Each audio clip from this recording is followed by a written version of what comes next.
Bonjour et bienvenue sur commentphotographie.com. Alors dans cette vidéo, on va voir 5 éléments importants pour réussir ces photographies de plat, ces photographies culinaires. Alors une chose, le premier point que je vais aborder dans cette vidéo, ça va être la balance des blancs. Pour de la photo culinaire, c'est essentiel, réussir une bonne balance des blancs. Pourquoi? Parce que la balance des blancs va être, c'est l'élément qui va donner le là de l'ambiance de votre image. Soit vous pouvez prendre une balance des blancs avec une donnée Kelvin assez basse et puis avoir une ambiance assez froide, éventuellement pour du poisson, pour des choses un peu plus nordiques. Soit à l'inverse, vous pouvez décider de monter dans les Kelvin, vous allez tout réchauffer, avoir quelque chose de chaleureux, de méditerranéen, avec beaucoup de jaune. Donc vous voyez que votre balance des blancs, c'est pas un élément négligeable, c'est pas un élément à traiter à la légère. Donc vraiment réfléchissez à ça, c'est vraiment quelque chose qui a toute sa place dans la phase de prise de vue au niveau culinaire. Deuxième chose, un point tout aussi important dans la photographie culinaire, ça va être l'optique, quelle focale utiliser. Alors il est évident que pour de la photo culinaire, le grand angle ne sera pas très approprié, parce qu'on va montrer 10 fois trop de choses et que le produit sera perdu dans le décor. Donc favorisez le télé. Après, on ne va pas faire du culinaire au 300 mm, faut être clair, mais je dirais dès 50 mm, dès la focale de 50 mm, vous ferez déjà de belles choses. Alors après, j'entends 50 mm si vous avez un plein format. Si vous avez un APS-C, je dirais 35 mm, dès 35 mm, vous allez pouvoir faire quelque chose. Vous rapprochez du produit, rentrez dans le produit. La photo culinaire, souvent, c'est mettre en avant un produit, c'est mettre en avant un plat, une préparation. Donc souvent, soit on a le choix entre rentrer dans un produit, c'est-à-dire se rapprocher au maximum de lui pour montrer sa texture, sa couleur, son grain, à la limite son goût. On va pouvoir essayer de montrer un peu le goût par l'image, faire imaginer aux gens le goût qu'il peut avoir, sucré, salé ou que sais-je. Ou avec une focale un petit peu plus large, ou alors on se recule, on peut essayer de montrer un produit et une ambiance autour. Donc vous avez le choix.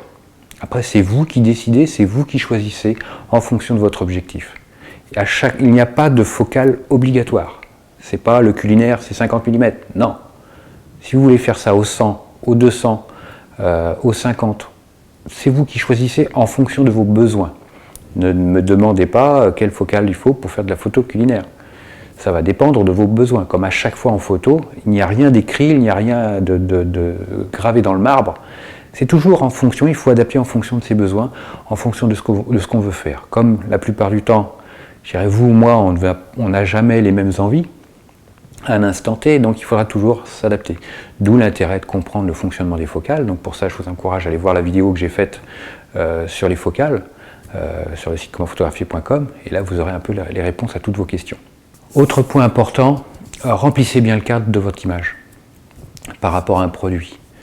Faites bien attention de ne pas laisser des zones vides. À part si vous avez un propos, je dirais, éditorial, où là on s'adresse à du magazine parce qu'il va y avoir du texte, du contenu rédactionnel. Donc c'est là où après, on est dans une autre démarche. On prévoit de laisser des parties précises, privilégiées dans notre image pour mettre du texte. Donc là c'est normal qu'on ait des parties vides. Mais la plupart du temps, remplissez au maximum votre image. Travaillez éventuellement des premiers plans, mais des premiers plans qui ne seront pas votre sujet obligatoirement. Ça c'est vous qui voyez en fonction de votre construction. Mais souvent, votre sujet sera l'élément premier, le plus net, on va dire, qui sera net. Vous pouvez envisager un premier plan qui sera flou, par exemple un torchon, ça peut être, je ne sais pas moi, un pain, un morceau de pain, une tartine de pain, un couteau, et après en arrière-fond, en arrière-plan, ça peut être une carafe, voilà, raconter, remplir, créer un cheminement pour le regard. Mais remplissez bien votre image, prenez soin que ces accessoires ne prennent pas le dessus par rapport à votre sujet, mais vraiment remplissez votre cadre, ça c'est important. Quatrième point, faites bien attention à la qualité de la finition de votre travail. Quand on est sur une prise de vue, faites bien attention aux miettes, aux cheveux, à toutes ces choses parasites qui traînent. Et il est grandement préférable de les enlever dès la prise de vue, tout de suite quand on y est, c'est plus facile maintenant, qu'après coup, de se dire je vais le faire sur Photoshop. Parce que parfois, il arrive que c'est plus compliqué, on va perdre beaucoup de temps. Donc toujours systématiquement, privilégier la finition, le maximum du travail dès la prise de vue. Quand c'est là, c'est plus facile à faire.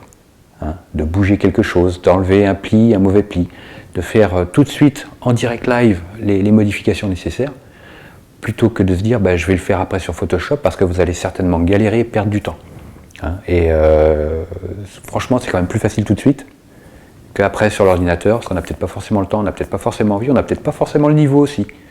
Parce que même moi, il y a des moments, il y a des choses, il y a des retouches où je me dis oulala, comment je vais faire? Parce que je regrette de ne pas l'avoir fait tout de suite dès la prise de vue. Donc faites bien attention à ça. Dernière chose, je dirais, inspirez-vous de ce que font les autres. Ne restez pas dans votre tour d'ivoire. Allez sur internet, regardez des magazines culinaires, il y en a beaucoup, des livres de recettes. Toutes ces choses, inspirez-vous, regardez les lumières, regardez ce qui se fait. Ça, c'est des choses, c'est des mines inépuisables d'idées. Et ensuite, je dirais, ce qui est important aussi, c'est manger ce que vous préparez. Parce qu'à l'heure actuelle, je dirais, on court après le gaspillage, donc il est aussi important de se nourrir de ce que l'on fait. Dans le côté professionnel de la photo culinaire, c'est différent, parce que les préparations n'ont rien de comestible. Mais pour nous, ici, en tant qu'amateurs, pour se faire plaisir, je pense que le point d'orgue après la prise de vue, c'est de pouvoir profiter et déguster de tout ce cheminement photographique et de le finir en apothéose avec quelque chose de gastronomique. Et de se faire plaisir, je dirais, à faire plaisir aux papilles, c'est faire plaisir au cœur et à l'esprit. Donc surtout ça, prenez du plaisir. Merci à vous. Un petit like pour moi, ça me fera beaucoup de plaisir aussi. Et puis je vous dis à très vite sur commentphotographier.com.